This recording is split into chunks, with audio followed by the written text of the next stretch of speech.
Hello, this is Tony Heller from RealClimateScience.com.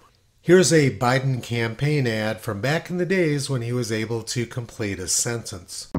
Nothing gives me more hope for the future than seeing my 5 grandchildren challenge expectations.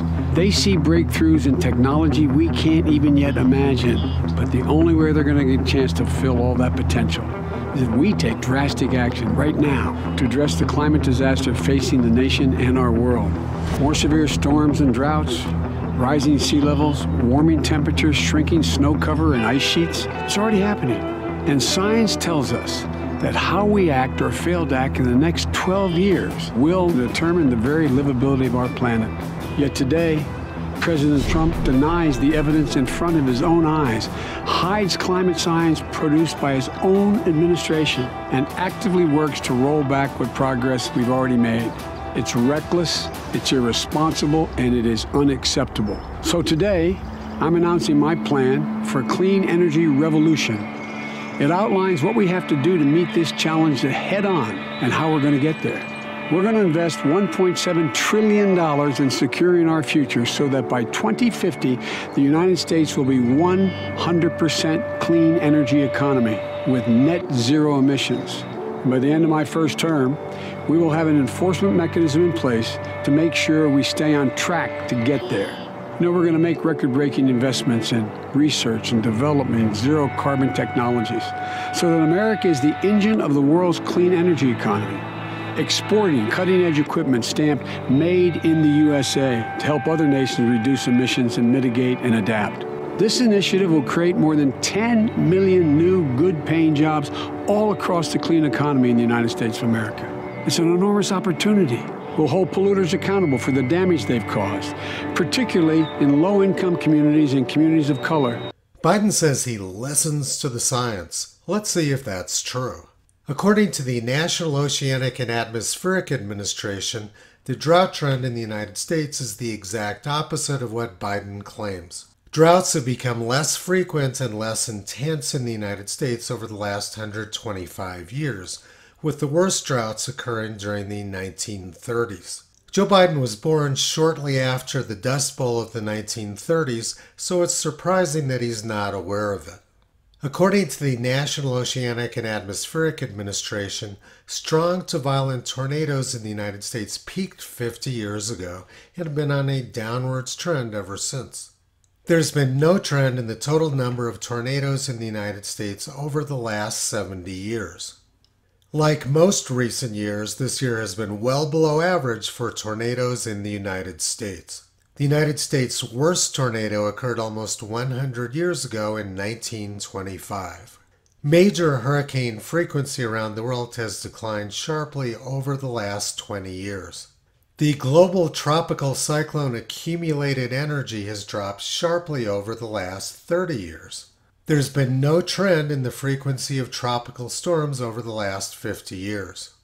As far as sea level goes, it's been rising for the last 20,000 years.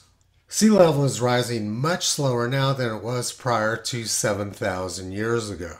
The sea level rise rate in New York is about the same now as it was when Abraham Lincoln was president.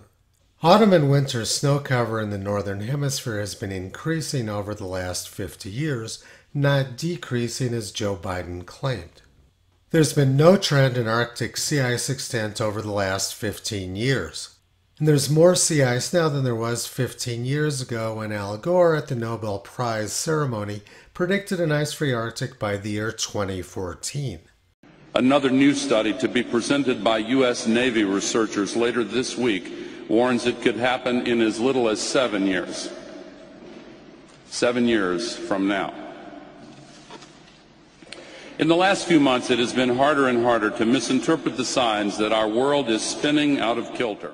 Joe Biden says the livability of the planet is at risk because of climate change, but the global death rate from all types of natural disasters, including meteorological and climate events, is down 95% over the last century. Every single thing that Biden said about climate was gross misinformation. Now let's take a look at what he said about policy. He's now promising 10 million green new jobs, which is very similar to the promise he made 14 years ago.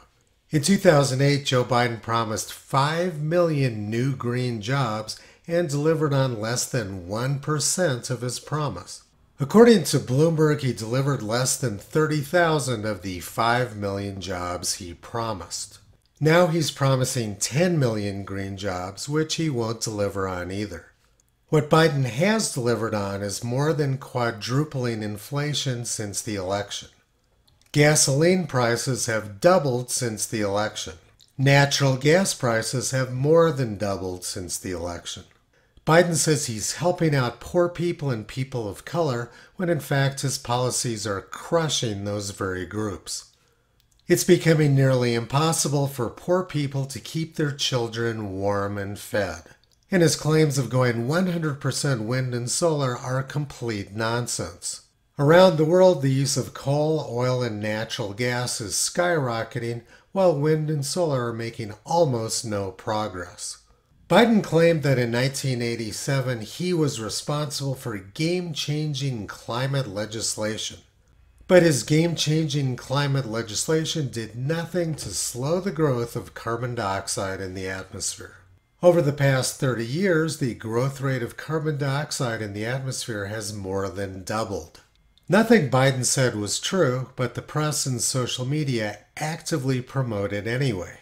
Twitter, Facebook, and YouTube claim they're doing fact-checking, but the reality is that they seem to be doing the exact opposite.